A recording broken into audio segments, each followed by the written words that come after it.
Welcome to our fourth lecture, that is on Human Anatomy and Physiology 1. The topic of today's lecture is the general principles of cell communication via intracellular signaling pathway activation by extracellular signal molecule generation. So, let us start our today's lecture. Before going in detail, we have to understand what does the extracellular signaling molecules will do. So, extracellular, the word it clearly depicts the extra means above the cells, intracellular inside the cell. Okay, students. So, extracellular signaling molecules, these are critical regulators of physiology and the development of various cellular mechanism inside the living organization. Okay. So, there are many different types of signals which are generated, produced inside our body, and these different signals includes sometimes the peptide moieties, some of the small lipophilic molecules, sometimes it may include the hydrophilic molecules and others like involvement of various gases which are present inside the living system. So, binding of these extracellular signaling molecules towards the cell surface receptors, these receptors, are you knowing about what does this receptor means? Receptor means, students, these are basically the protein, chemically receptors are protein or enzymes in nature. Receptors to receive, what they will receive? They will receive the ligand. It may be sometimes the agonist moiety or sometimes the antagonist moieties of the components. So, ligand to ligaire, ligaire is the Latin term which means to bind the drug, some food particles, some protein peptides, some enzymes which can bind with that receptor molecules, and this will cause the change in their configuration, and due to this change in their structure, receptor structure change, this triggers or stimulates or we can say activates the intracellular pathways inside the cell via ultimately modulate or altered the various cellular physiological pathways, like it will start the cellular metabolism sometimes, change or alter the cell functions, or it is also involved for the cell development and the growth of the each and individual cells. Now, coming to the various signaling pathways. In case of animals, if we are talking about signaling pathways by extracellular, it will secrete various molecules which can be classified into three different classes, that is endocrine signaling pathways, paracrine signaling pathways, and the third one is the autocrine signaling mechanism. Okay. So, based on the distance, how these three classification, this is according to the distance over which the signals act. Okay. The signals will release, it will go through the systemic circulation, blood circulation towards their destination site, towards their receptor, target or the effector organ, and there they can show their change in physiological function. So, this is the classification of various signaling pathways is according to the distance over which the signals are acting. So, let us discuss one by one. First one, the endocrine signaling pathway. In endocrine signaling, the term here itself indicates here is the involvement of various endocrine release hormones. So, this is the signaling molecules named hormones. They act on the target cells which are distant, means far apart from their release, okay, distant from their site of synthesis by various cells of endocrine organs. So, we can take a best example to explain you here the endocrine signaling pathway. I hope in our first lecture we will discuss about the positive feedback mechanism when there is the signal or stimulus is generated and it gives message to the central control unit, which is the posterior lobe of pituitary in the CNS, that is beneath the brain, and it will give rise to the production of endocrine hormone, which is posterior lobe secretes what students? Oxytocics like agents. So, it will synthesize more and more and release more and more oxytocin. So, the synthesis site is the CNS, okay, the posterior lobe of pituitary, or we can say the pituitary gland, while the oxytocin now released through the systemic or the blood circulation, and it goes to the target site of action. So, oxytocin here acting as the ligand moiety, and it goes to the receptor agents which can receive this oxytocin through the systemic blood circulation, and which is the what students? You already know about this. This is the uterus. So, oxytocin acting on the uterus lining and induces the labor pains, so that the neonatals can be easily delivered. Okay. We already studied this in the positive feedback mechanism to maintain the homeostasis. Students, you can remember or recall or revise the previous lectures too. Okay. So, this is the endocrine signaling pathway. The endocrine hormone here oxytocin release, and it goes through the systemic circulation to the target site of action, which is the uterus. There they get receptors, exact receptors. The ligand moieties now bind with the receptors and give the physiological function, which is the labor pains or the contraction of uterine muscle wall. Now, coming to the second signaling pathway, that is the paracrine signaling mechanism. This signaling molecules here released by a cell only affect the target cell which are in close proximity to it. Okay. In paracrine, students remember, the cells nearby healthy host cells, one cell can release the signaling molecule, and the release molecule can only be act and reach towards the nearby close proximity cells. So, not very much long distance, and there is no involvement of blood circulation here too. Okay. So, nearby cells, if the signals can pass for change in physiological functions, so termed as paracrine signaling mechanism. Now, coming to the third signaling pathway, that is the autocrine signaling. Here we can say the cells respond or release the substances that they themselves release. Okay.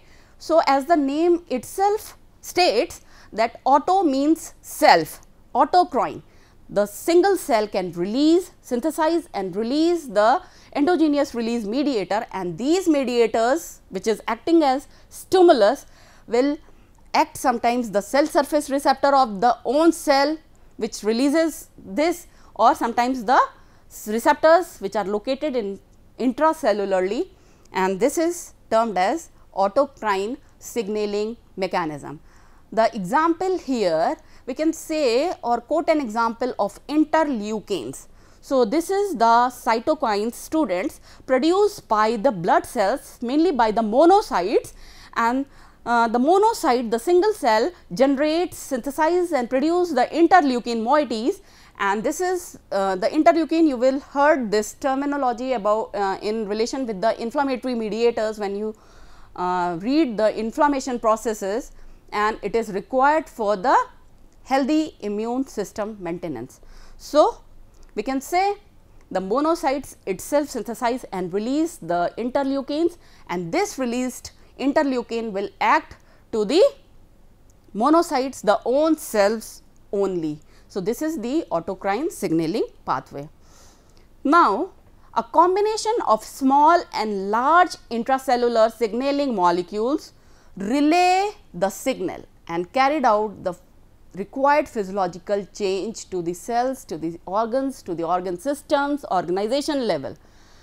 The small intracellular signaling molecules known as the small intracellular mediators, or we can say it as the second messenger pathway system or the transduction pathway system, which can activate or can modulate the changes via the activation of CAMP. So, what is small c capital AMP students here? Small c stands for cyclic adenosine monophosphate, and also there is sometimes release of calcium ions through the cytosol. So, there is more and more cytosolic calcium is present, and we all know the calcium ion is responsible for the contraction of various smooth muscle cells, skeletal muscle cells. So, via modulation of these pathways, the small intracellular signaling molecules can work. So, cyclic AMP, it is non-specific in nature, it can act towards any of the cell and can generate a variety of physiological response inside the cell. Now, calcium ions, this calcium ions effects includes the exocytosis. Exo means out of the cell. The substances, or we can say the various ions or nutrient media which can goes out of the cell via this secretory vesicles, secretions हो जाएगा उनको, and various muscular contractions via use of this cytosolic calcium, or the inducement of mitosis in the fertilized egg. This is very much important function of the cytosolic calcium, which is released by the intracellular signaling pathway mechanism. Many intracellular signaling molecules functions as a molecular switches. Switches means when it is required, it will switch on the signaling pathway. When it is not in use, it will switch off the functioning of these signaling molecules.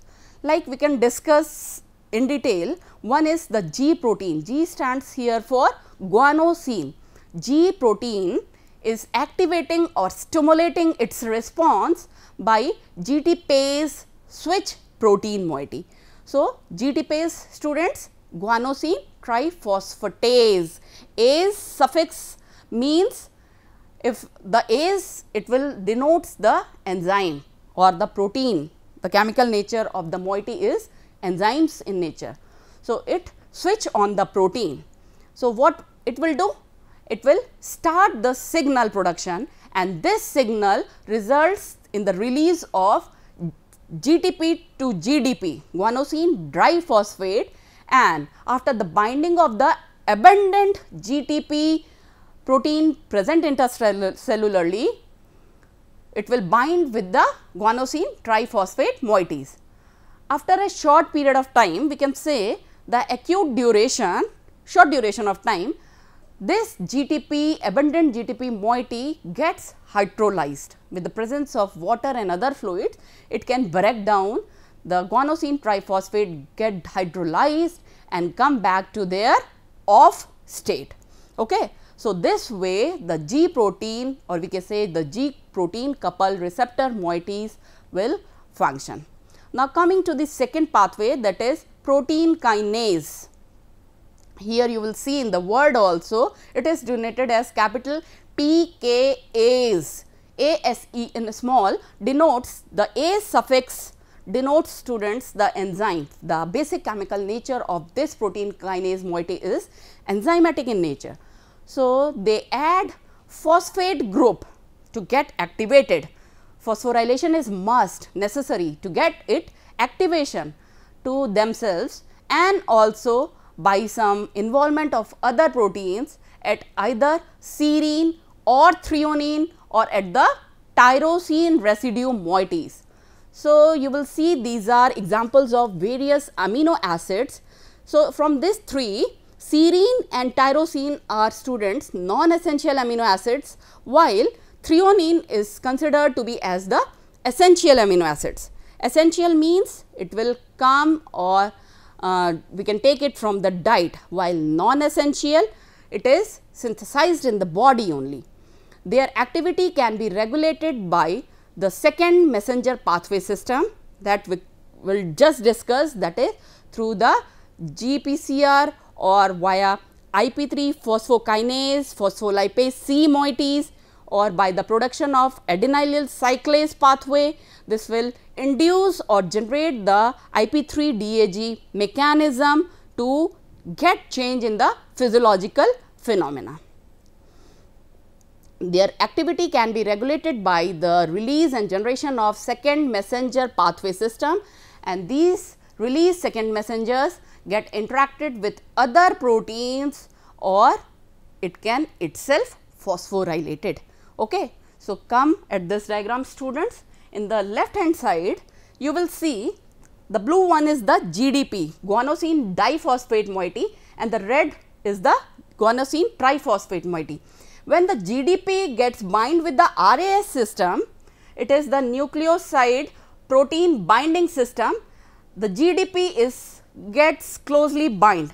It will cause the protein or peptide moiety inactive. Okay. While the GTP, that is guanosine triphosphate, which is the active part, when it bind with the nucleoside binding protein, that is RAS, it can start its activation, and when its work is finished over, it will dephosphorylate. The GTP moiety releases one of its phosphate group, that is PI, and it becomes GDP, guanosine triphosphate, converted to guanosine diphosphate moiety, and causes the molecular switch off of the mechanism. Now, coming to the right hand side diagram, this is the working or the functioning of protein kinases. So, this is the molecular pathway. The protein kinases activates the involvement of energy via ATP, adenosine triphosphate moiety, and it dephosphorylate and makes adenosine diphosphate. This adenosine diphosphate now bind with the molecule or the protein or the peptide moiety, and here phosphorylation occurs. So, this will become inactive, and after protein phosphatase involvement, this protein kinase activates the molecules for the signaling pathway, intracellular signaling molecule generation. So, coming to the various modes of cell communication. How one cell communicate or interact with the nearby host cells. Cells typically communicate using various chemical signals. These chemical signals, which are protein in nature, sometimes these are some bigger molecules which are produced by the sending cells, are often secreted from the cell only and released into the extracellular space.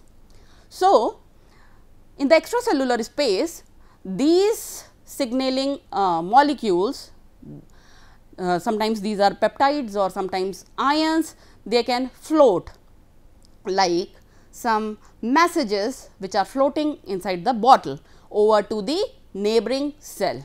So, let us understand with this diagram. The first one you will see, this is the sending cell, which send the impulse or the message which can communicate towards the nearby cells. So, it can make a vacuole like innervated structure, the curved structure you will see in the sending cell, and this releases the impulse or the messages, substances which can communicate to the target cell. So, these moieties, the release moieties here acting as the ligand moieties. Ligand means to ligare, to bind. Where it does bind? It binds to the receptor. So, receptor means to receive. What receptors will receive? They will receive the released messages or the impulses with this curved site. So, receptors, students, are of two types. If it is present or located at the surface of the cell, it is known as epitopes. Sometimes you will also see the receptors are present in the center inside the cell moieties. Okay. So, here you will see in the diagram the receptors are located at the cell surface. Okay. This ligand moieties now bind with this receptor moiety, and this ligand goes inside the target cell, and there is change in some physiological phenomena, and which will finally leads to the desired response in the target cell. Okay. The desired response only be achieved when the ligand moiety bind with the receptor moiety. If there is change in shape or the ligand moiety is not attracted towards the receptor moiety, it will not bind. So, or we can say this is the target cell. Sometimes the ligand moieties reaches to the non-target cells where there is no receptor moieties are present at the cell surface. So, there is no receptor sites for the binding of the ligand moiety. Here you will see there is no change in the physiological phenomena occurs. It means no response you will see in this nearby neighboring cell. Only the cell will show the response having the receptor moieties in their cell surface. So, in order to detect a signal that is to be target cell, a neighbor cell must have the right receptors present to perceive, to receive that signals. Signals is the input message. Okay. So, when a signaling molecule binds to its receptor, it alters or it will cause a change in the configuration, change in their shape and activity of the receptors, which finally triggers a change inside the cell. Now, this signaling molecule are often called as the ligand. Ligand means to ligare, to bind with the receptor moiety. Ligand is a general term for the molecules that bind specifically to the sending molecules, to the ligand molecules, okay, such as here the molecules named here is as receptor moieties. So, see the diagram, ligand is easily bind with the receptor moiety, it change its configuration, it will lock and key fit model, it will cause and it will tightly bind with the receptor moieties, goes inside the cell and it will change some physiological phenomena, okay, and the response in the target cell is clearly observed phenotypically. The chemical messengers relay the signal in this diagram. Now, coming to paracrine signaling pathway or the mechanism we can say, here the cells that are near to one and another, they can communicate through the release of various chemical release mediators, chemical messengers, which are basically ligand moieties, and this can diffuse through the space between the cells, not inside the cells, okay students, in between the neighboring nearby cells towards the signal can be transmitted. Okay. This type of signaling in which the cells communicate over relatively short distance nearby, that is why it is saying nearby cells only in the paracrine signaling mechanism. So, it is the paracrine signaling. Come to this diagram, this is the one cell which sends signals to the nearby next cells. These are cells targets at nearby cells. So, this is the target cell, they are having the receptor moieties which is must if it is exact specific target cell.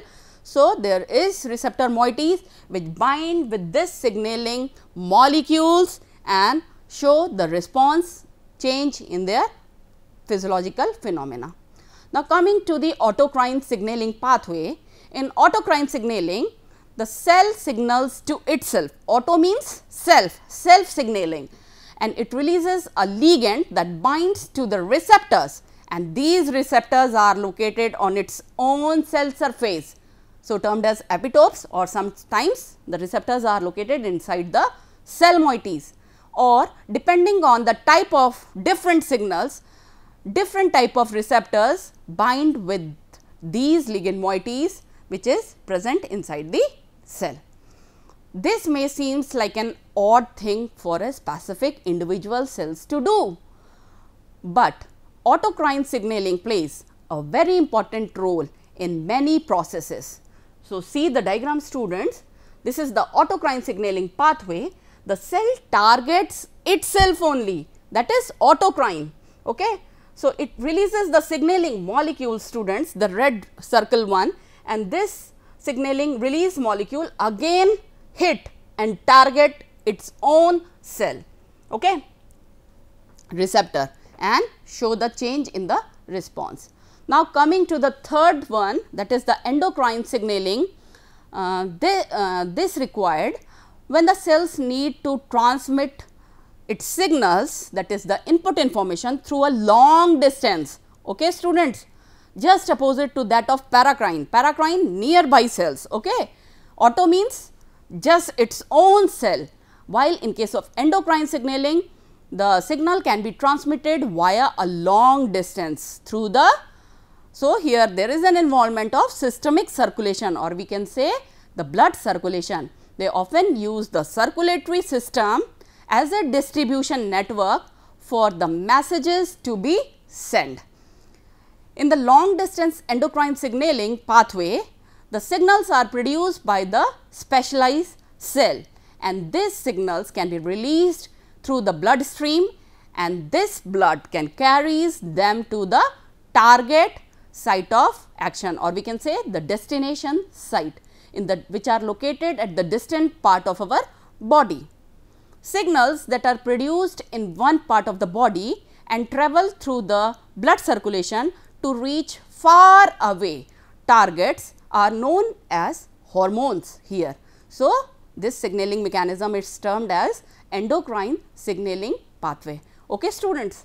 So, see this cell, this will generate the signaling cell.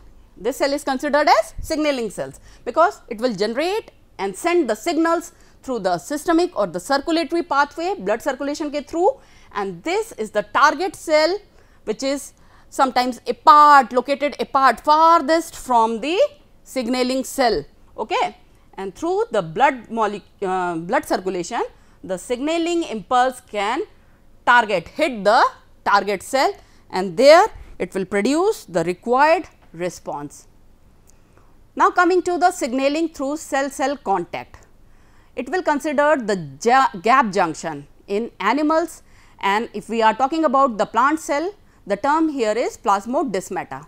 These are the tiny small channels that directly connect to the neighboring cell, and these are water filled channels which allow small signaling molecules inside the intracellular mediators to diffuse between the two different cells.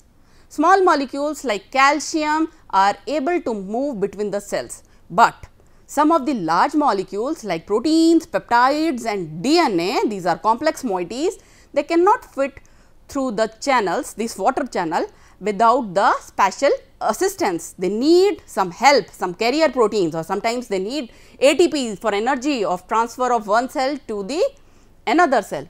So, signaling across the gap junction, this is the signaling cell, a target cell is connected by a gap junction. You will see a small channels are there. So, from this water channels, the target cell can receive the message signals from the donor cell. Now, coming to the synaptic signaling. This is a unique example of paracrine signaling and named synaptic signaling, in which you will see there is an involvement of nerve cell, which is help to transmit the signals. If you remember, you already studied about the neurohumoral transmission, students. Here, this is the preganglionic nerve ending, and the second one is the post ganglia, okay, ganglionic nerve ending. Inside this, you will have synapse or synaptic cleft. This is considered as sending cell, the uppermost, and this releases the neurotransmitters through this synapse. Okay. The post ganglia having the receptor sites which receives these ligand neurotransmitter moieties and attached to the receptors, and this neurotransmitters goes inside this receiving cells and showing their physiological change. The process is named for the synapse, synaptic signaling, okay, because there is an involvement of synaptic cleft or just synapse. The junction, synapse is the junction between the two nerve cells where the signal transmission occurs. When the sending neuron fires, it will trigger the release of various neurotransmitters.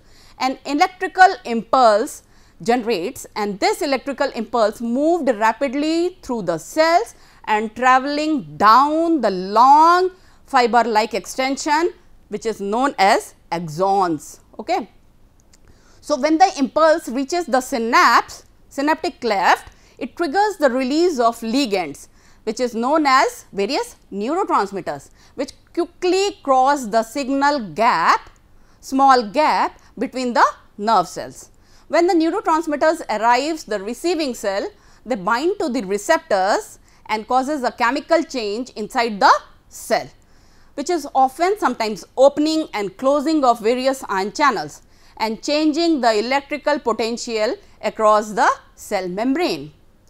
These neurotransmitters, which are released from the preganglionic nerve ending to the chemical synapse, are quickly sometimes degraded, or sometimes it can be taken up back by the sending cells, that is preganglia nerve ending, and this resets the system so that the synapse is prepared itself to respond quickly for the next signal.